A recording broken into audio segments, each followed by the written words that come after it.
Thanks a lot, Jamie. You know, it's been one heck of a ride for the East Ridge Warriors. They've been in many ways the darlings of this tournament already, and they had barely even stepped foot on the floor on the front page of the Lexington Herald Leader, and without question, the fan favorite in the first day of basketball. But they took on Caverna, a very talented team out of the 5th region led by Boris Siakam and Jordy Maxey. We saw them in Richmond against Hazard, and today they put on an impressive show against the East Ridge Warriors. East Ridge a little nervous starting out the ball game, and it's expected from a first-timer at the Sweet 16. Aaron Branham, though, would put the first points in the history of the school at the state tournament on the board with the 15-footer. But the story of the game was Boris Siakam. He gets the block on Robbie Spears. Closing seconds of the first quarter, Caverna up 8. They make it 10. Jordy Maxey gets the steal ahead to Siakam for the flush, and it's 14-4 Caverna after the first quarter. But East Ridge would hang around. Brandon Ratliff pulls up from 23 feet out and hits the three-pointer. He had 10 points on the night, only one of 2 players in double figures. Robbie Spears, nice spin move underneath. He would be held to only 5 points and 4 rebounds because of this man, Boris Siakam. An unbelievable night. He has the miss, but gets his rebound, tips it to himself 2 or 3 times. And at the break, it is 28-15. James Hurley kind of has that uneasy feeling, but Paul Deese would put on a nice little show before the halftime.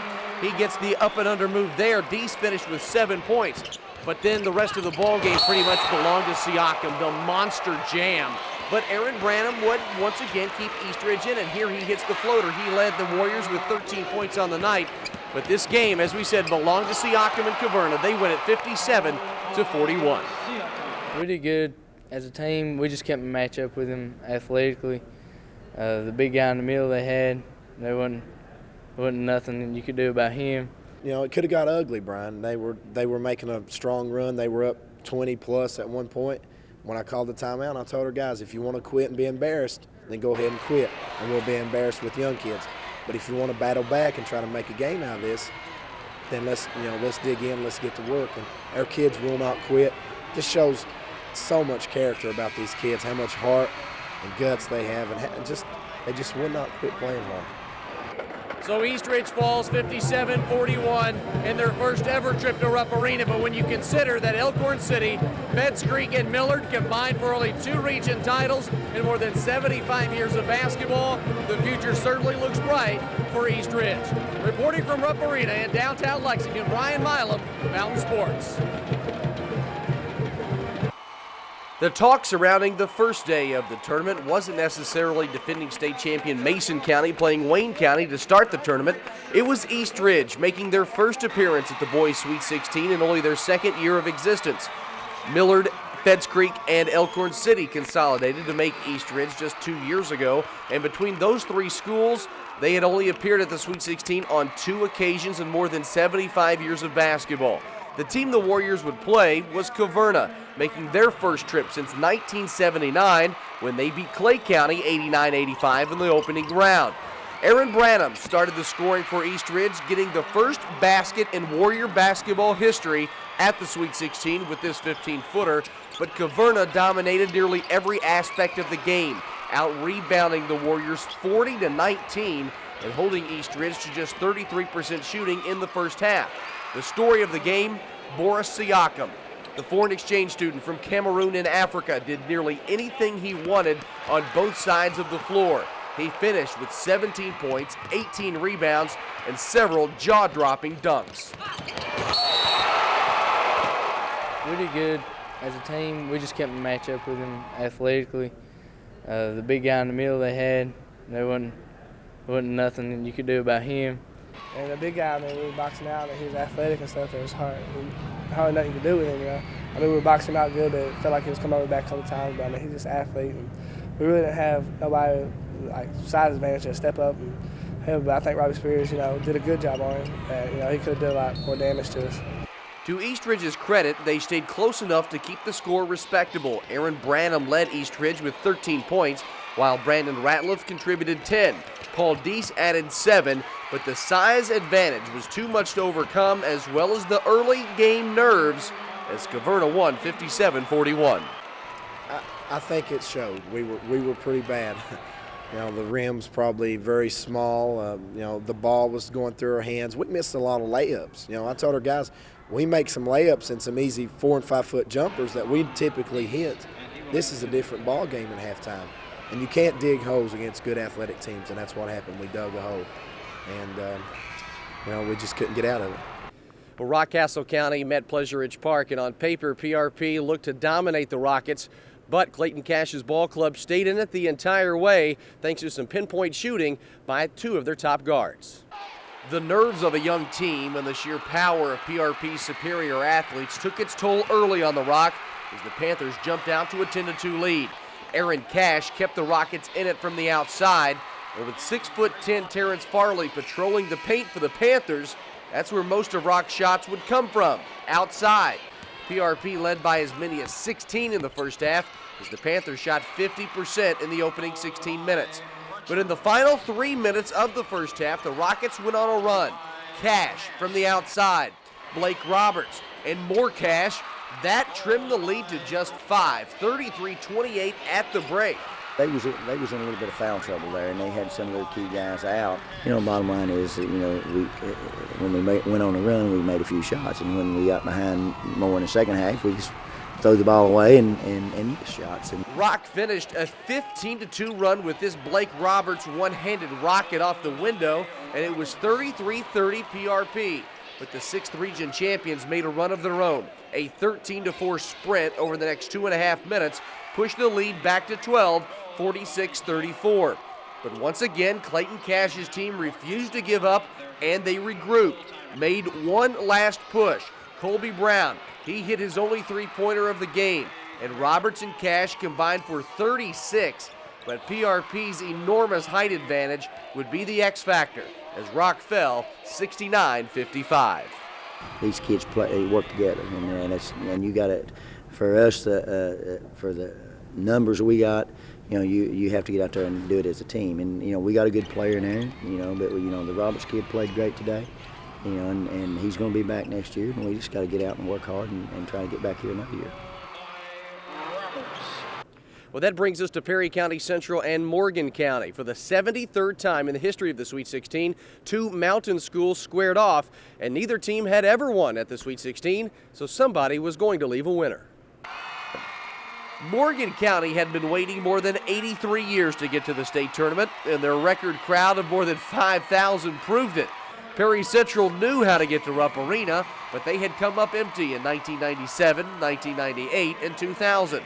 Daniel Combs gave Perry Central the early 3-2 lead on this three-pointer, but shooting from the outside had been the bread and butter of the Cougars all year. Ralph Hamilton hit a three of his own, and the game was tied at 11 after the first period. Matthew Perry's club would grab the early second quarter lead. David Barnett hit a three, and the Cougars enjoyed a 19-13 advantage. But Perry Central is a team of runs. They've been making runs all year, and they do it with their defense. The Commodores went on a 15-5 run, defined by a Chris Chaney slam and a Brandon Campbell three. And just like that, Perry Central was up 31-24 at halftime.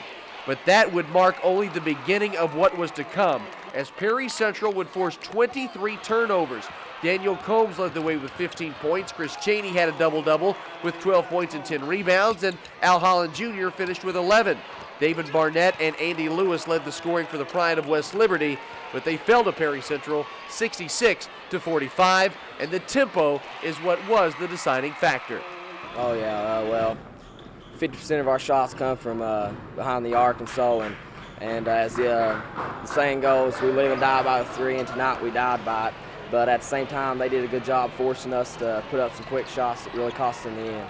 We get some easy baskets, it gives you a little bit of confidence, especially your first game in the state tournament, and I think that's what happened for us throughout the game. We got some easy baskets. They play good half-court man-to-man defense, and that posed a lot of problems for us in the half-court set, but our defense was the difference in the game. We earned the berth to be here. Tonight we just didn't play exceptionally well. All the credit goes to Perry County Central and Al Holland. I thought he did an extremely good job in making adjustments throughout the game. Their pressure defense caused us to play fast. It caused us to make some unforced turnovers, which led to easy baskets, and the better team won tonight. All right, guys, thanks a lot here at Rupp Arena. As you can see, the games are over, and the semifinals are now set for Saturday morning. Mason County will take on Scott County, while Covington Catholic will play Warren Central. The Perry County Central Commodores fall to Warren Central in the quarterfinals after winning their first game in state tournament history at Rupp Arena. Perry Central out-athleted in many areas, and they tried to turn this one into a street fight. A little foreshadowing before the ball game. Linnell DeWalt and Chris Cheney shake hands. The only pleasantries they would trade with one another throughout this whole ball game. Warren Central started off quickly. Brock Whitney hits his only three-pointer of the ball game. He had 5 points. Chris Cheney, his only basket of the game, comes right there. In the first couple of moments was back and forth, but Warren Central, they were deadly from beyond the arc. 7 of 20. Ryan Anderson hits one of his 5, but Justin Lamb counters with a basket right there. And then this is where things start to get ugly. Anderson will miss the 3. Cheney and DeWalt scramble for the loose ball, and then the punch is thrown right there by Cheney. Cheney would have to be separated by the official. He would later be ejected. Linnell DeWalt also given a technical foul. Cheney's night is over. The festivities would not stop there, though. Let's get back to basketball for the moment. Roy Barker, he hits the three-pointer. He had 5 points on the night. Warren Central, though, inside-outside game. Anderson, he had a game-high 19 points, 5 of 12 from beyond the arc, 7 of 15 shooting. Perry County Central, Al Holland Jr. misses. Lamb gets the rebound, and here's where things get ugly one more time. As you see, Brandon Campbell and P.J. Smith, they swing. Smith is called for a technical. Brandon Campbell called for a technical foul, and Al Holland Jr.'s ball club struggling, down 28-12 at the break. The second half, nothing goes in for the Commodores. They shoot just 19.2% for the entire ball game, as they would fall and fall royally. 55-31 the final, as Warren Central moves on to the state semifinals. Well, they're a big imposing team, and I told our kids when we went on the floor, we can't let them push us around, because when you look at them man for man, they're a lot bigger and stronger than we are and jump a lot higher. And our main objective was, let's don't back down. When you go into a fight, you got to stand there and fight, and you can't hump up and hide. And I thought our kids, held their own and played hard and played clean. Both teams did. Just a couple loose balls. It's just playing on emotion, going after loose balls, and it's a good effort by both ball clubs. And they won the ball game. They made their shots, and we just didn't make any shots. Well, Perry County Central's 31 points, the lowest point total by a losing team since Oldham County scored 29 in the 1963 state semifinals. Perry County Central ends their year at 25-6, and they have a nice nucleus returning to make yet another run here at the Sweet 16. That's the story from here at Rupp Arena in downtown Lexington. Let's send it back to you in the studio.